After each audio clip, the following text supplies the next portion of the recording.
네, CCBB에서 특별히 코스닥 탈출구는 없는지 두 분과 함께 알아보도록 하겠습니다. 코리아인베스트 조일교 대표, 한국투자증권 이프렌드예요. 장영혁 팀장 함께 하겠습니다. 어서 오십시오. 네, 안녕하세요. 어제 저희가 주 초반 이미 논의들을 했습니다. 변동성이 확대될 것이라고 조일교 대표님 말씀하셨고, 장영혁 팀장님 또 집중도에 관해서 시장의 그 쏠림 현상 이런 걸 얘기했는데요. 자, 오늘은 일단 급한 불을 좀 꺼야겠습니다. 코스피는 물론 코스닥이 급락세를 보였기 때문에요. 어떻게 해석을 하고 대응을 해야 될 것인가 집중적으로 좀 분석을 하도록 하겠습니다. 먼저 조일교 대표님 생각이요.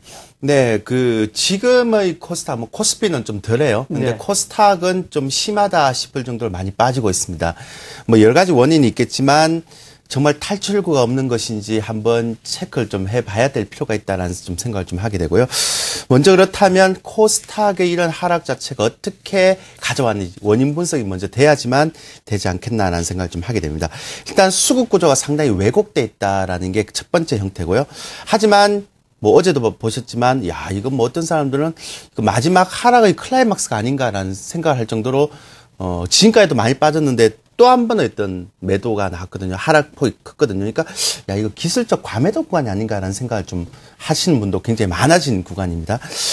그렇기 때문에 이러한 어떤 여러 가지 원인 자체에 대한 분석을 좀 해볼 필요가 있다라는 생각을 좀 해서, 코스닥 탈출구 없나라는 전체적인 어떤 부분에서, 네. 일단 수급 왜곡에 대한 부분, 그리고 과연 지금 시점이 기술적 과매도 구간인지에 대한 부분들을 좀 체크를 하고, 또 전략으로 가서는 종목 압축에 대한 필요성을 먼저 말씀 좀 드리도록 하겠습니다. 요거는요, 제가 조금 이따가 말씀을 좀 드리겠고, 일단 제가 장영혁 차장님 얘기부터 좀 핵심 강부터 듣고 좀 말씀 좀 장영혁 드리겠습니다. 팀장님은 변동성 확대 또 수급 약화 이렇게 타이틀을 달아주셨는데, 오늘은 어쨌든 코스닥을 중심으로 해서 개인 투자자들이 상당히 소외 현상을 넘어서 지금은 실제적인 타격을 받고 있을 거거든요. 그쪽을 좀 얘기를 할 거예요, 장 팀장님.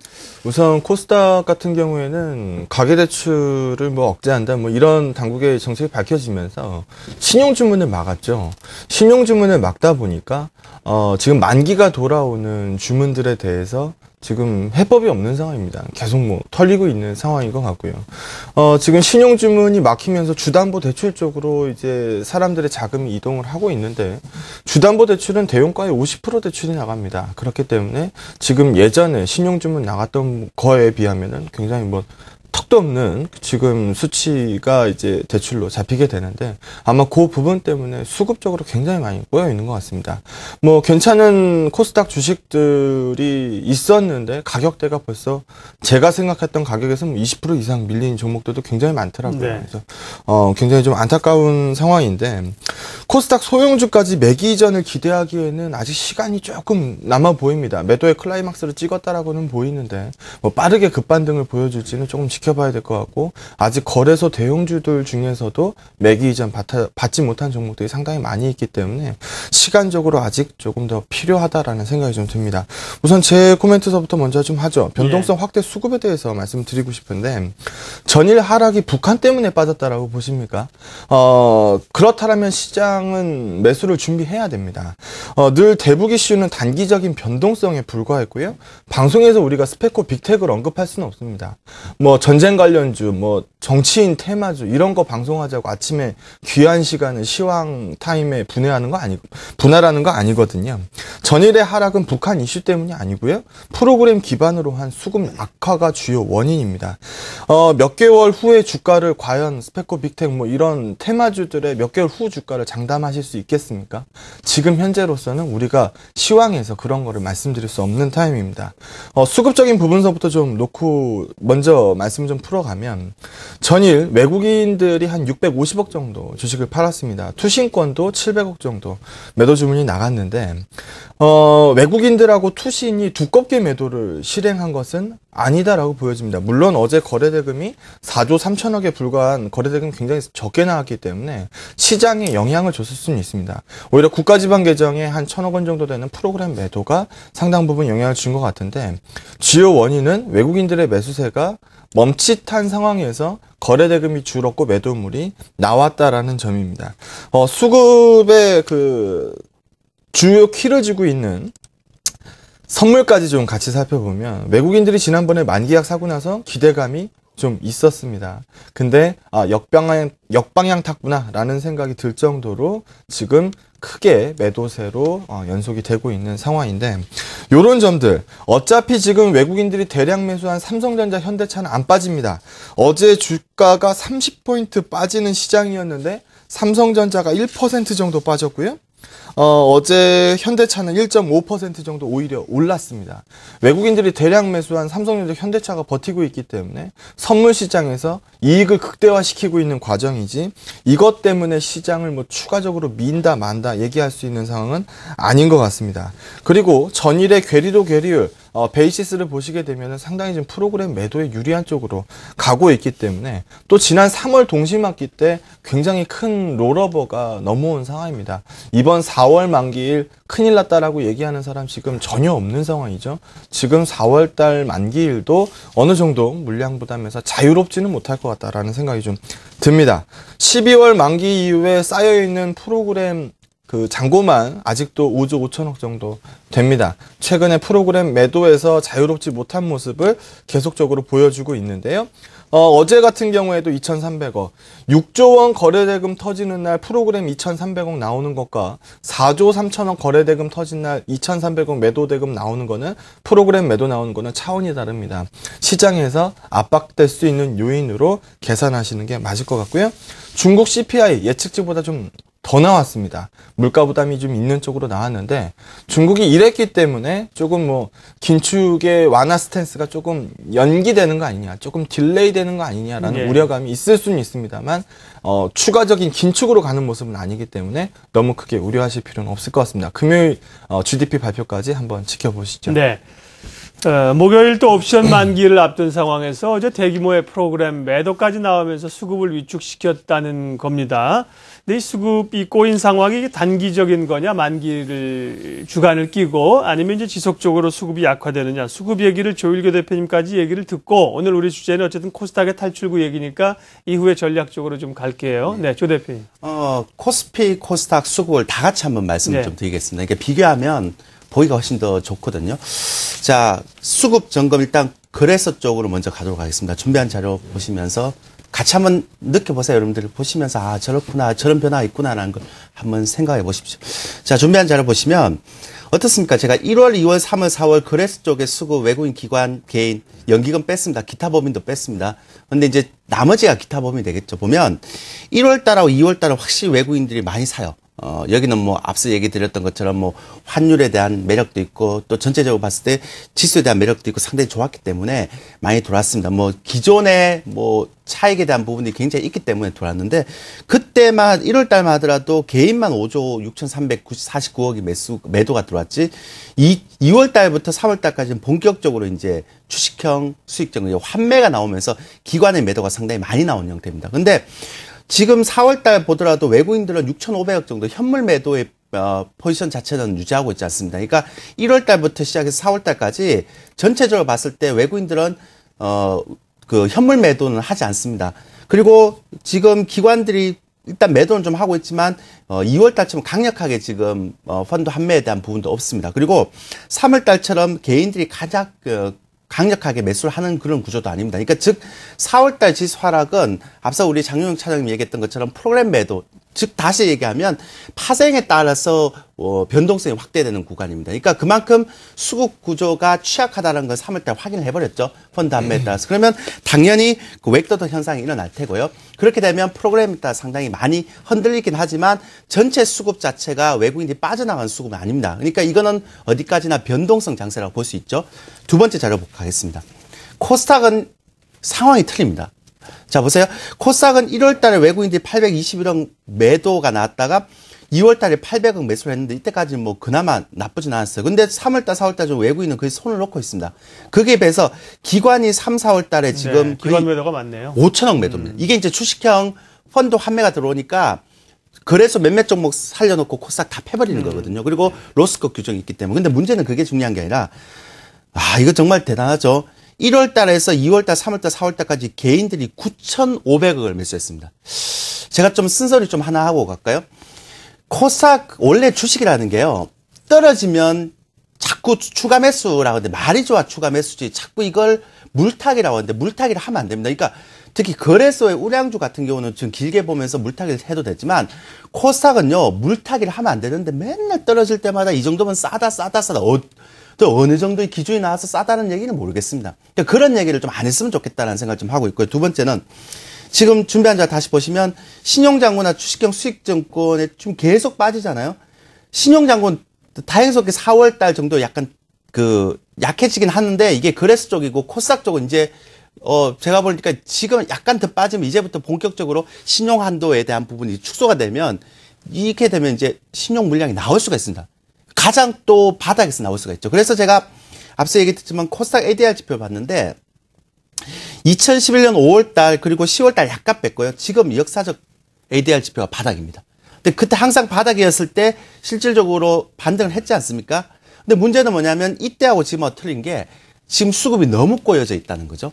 그렇기 때문에 시간은 좀 걸리지만 역사적인 형태에 봤을 때 ADR 지표가 바닥일 경우에는 반드시 반등을 했다라는 얘기인데 제가 어제 말씀드렸죠. 근데 문제는 뭐냐면 지금의 수급 구조에서 거래소도 가는 종목만 가는데 코스닥도 만약에 앞으로 반등을 한다 그랬을 때 기관의 입장에서 제가 만약에 펀드 매니저 입장에서 모든 주식 다 올리겠습니까? 저는 절대 그렇게 안 한다고 생각하거든요. 그래서 저는 30대 70에 있던 비율, 제 주변에 있는 펀드 매니저가 직접 그런 얘기를 하니까요.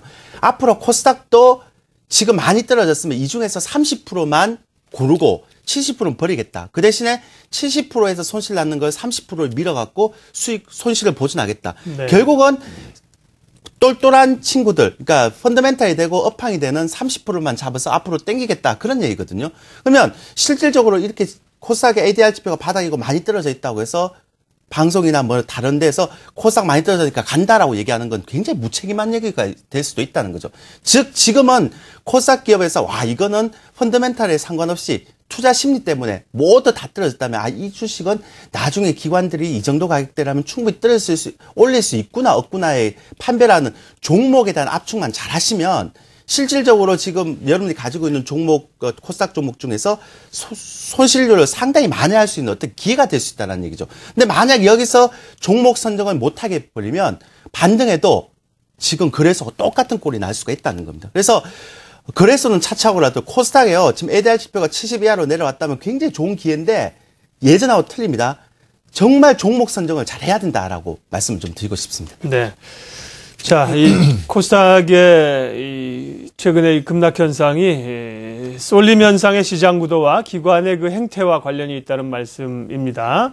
코스닥 탈출구는 없는가? 이 코스닥으로 대표되는 중소형주죠. 코스닥만 그런 게 아니라 유가증권 코스피 시장에도 마찬가지고. 그러니까 조 대표님은 우리가 여기서 이제 그럼 코스닥 종목을 중소형주를 도망가고 버리고 달아나는 자리냐, 받아야 되는 자리냐 이건데 종목을 극히 압축해서 대응하면서 수익을 내야 된다는 말씀이시고, 네. 손실을 보존해야 된다는 손실을. 근데 사실 그 종목을 또 압축해서 올라갈 종목만 찾는다는 게 지금까지 손실에 어려움을 봤는데 지금에서 이제 올라갈 종목만 찾는다는 게 그게 쉽지 않은 거 아니에요? 근데 사실은 좀 또 쓴소리 한번 할까요? 예. 코스닥 종목을 하면서 기업 탐방 한번 안 가면서 막 어떤 종목들을 그러니까 말도 안 되는 종목들이 개인 너무 많아요. 투자자들이 코스닥 주식 투자하면서 기업 탐방 어떻게? 그러니까 제가 아까 말씀드린 거지만 지금 기업 탐방을 저희가 개인 투자자를 하라는 얘기가 아니고요. 네.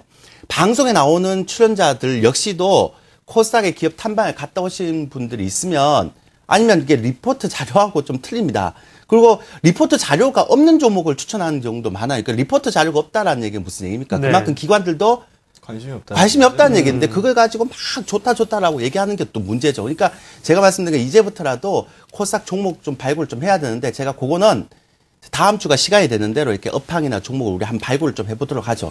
모아서 압축해서 좀 보내드려야 되지 않겠습니까? 그러면 장영혁 팀장님은 네. 우리가 이제 몇몇 대형주는 뭐 그나마 말씀하신 것처럼 덜 빠졌고 또 아직 힘이 살아있는데 중소형주 코스닥으로 대별되는 이 종목들에 대해서는 어떻게 전략을 가지고 있나요? 우선 아까 전에도 말씀드렸던 것처럼 코스닥 시장에 전반적으로 매기가 가기까지는 시간이 좀 필요해 보입니다. 왜냐하면 조 대표님도 말씀하셨죠. 거래소 대형주들도 못 올라가 있는 수익률의 양극화에 하단에 서 있는 종목들도 상당히 많이 있기 때문에 제 생각은 이렇습니다.